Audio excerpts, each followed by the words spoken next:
पत्नी अपने पति से कहती है, पता नहीं क्या हो गया है हमारी पायल को। कल रात को खाना भी नहीं खाया और रो भी रही थी। अभी सुबह जगाने गई तो वो फिर से रो रही थी। वजह पूछी तो बस इतना कहा कि प्लीज माँ, मुझे अकेला छोड़ दो। मुझे तो लगता है कि शायद उसे किसी ने प्यार में धोखा दिया है। डर लगता है कहीं मैं खुद को नुकसान ना पहुंचाए। पति थोड़ी खामोशी के बाद कहता है, ठीक है, मैं देखता हूँ। इतना कहकर वह अपनी बेटी के कमरे में जाते हैं। पिता बेटी के कमरे में गए और बोले, पायल, कैसी हो बेटा?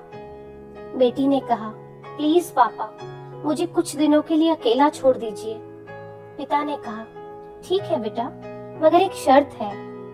बेटी बोली, बोलिए। पिता ने कहा, मैं तुम्हें एक बकवास सी कहानी सुनाना चाहता हूँ, तुम सुन लो, फिर हम तुम्हें डिस्टर्ब नहीं करेंगे, ओके? बेटी ने कहा, ठीक है, सुनाइए। पिता ने कहा, आज से करीब 20 साल पहले एक राजा हुआ करते थे, बेहद अमीर। उनके 2 बेटे थे। बड़ा बेटा बेहद आज्ञाकारी और ईमानदार था। उस राजा को अपने बड़े बेटे पर नाज था। उसकी शादी एक खूबसूरत लड़की से कर दी गई। फिर वह खूबसूरत लड़की, वो जो राजा की बड़ी बहू थी, गर्भवती हुई। घर में खुशियां ही खुशियां छा गई, मगर राजा की जिद थी कि बेटा ही हो। फिर राजा ने अपनी बहू के गर्भ का चेकअप करवाया तो पता चला कि गर्भ में तो लड़की है। राजा ने बेटे को हुक्म दिया कि लड़की को गर्भ में ही मार दिया जाए। आखिर बड़ा बेटा आज्ञाकारी था, ना तो करेगा नहीं। मगर पता नहीं उस पागल बेवकूफ लड़के को क्या सूझा। 2 दिन बाद अपना राजपाट, धन दौलत, शानो शौकत सब कुछ छोड़कर अपनी गर्भवती पत्नी को लेकर महल से गायब हो गया। सच कहूं तो वह बड़ा बेवकूफ और पागल था। लोग बेटियों को बोझ समझकर गर्भ में नष्ट कर देते हैं, और एक वह बेवकूफ पागल जिसने एक बेटी के लिए तमाम सुख सुविधाओं को ठोकर मार दी थी। वह अपने बाप की बात मानता तो आज उसकी जगह वो राजा होता। न जाने अपनी बेटी के लिए वो पागल बाप अब जाने किस हालत में होगा।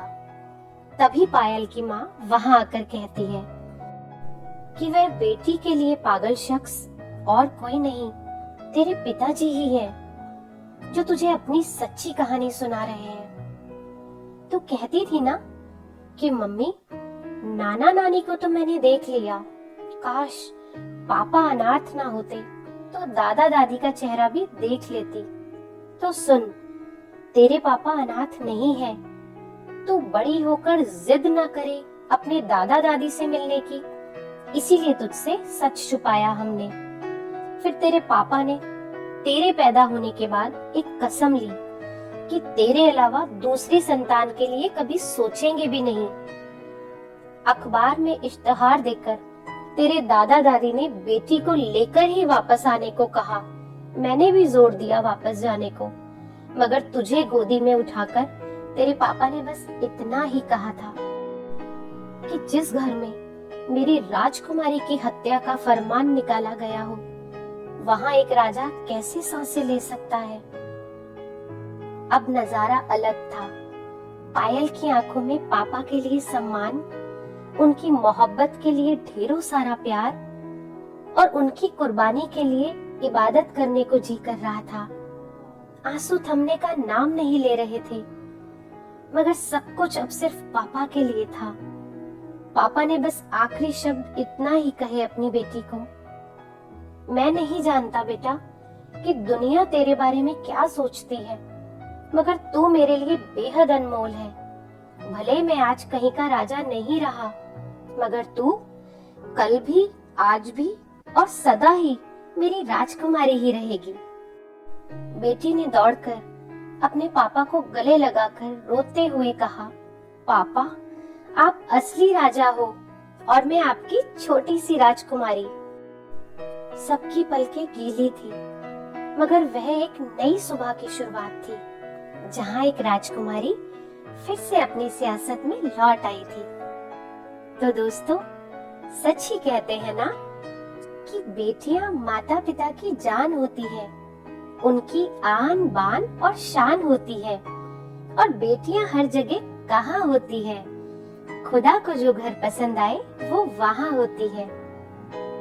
ये कहानी आपको कैसी लगी कमेंट करके जरूर बताइएगा, और इसी तरह की और प्रेरणादायक कहानियां सुनने के लिए इस चैनल को सब्सक्राइब करें। धन्यवाद।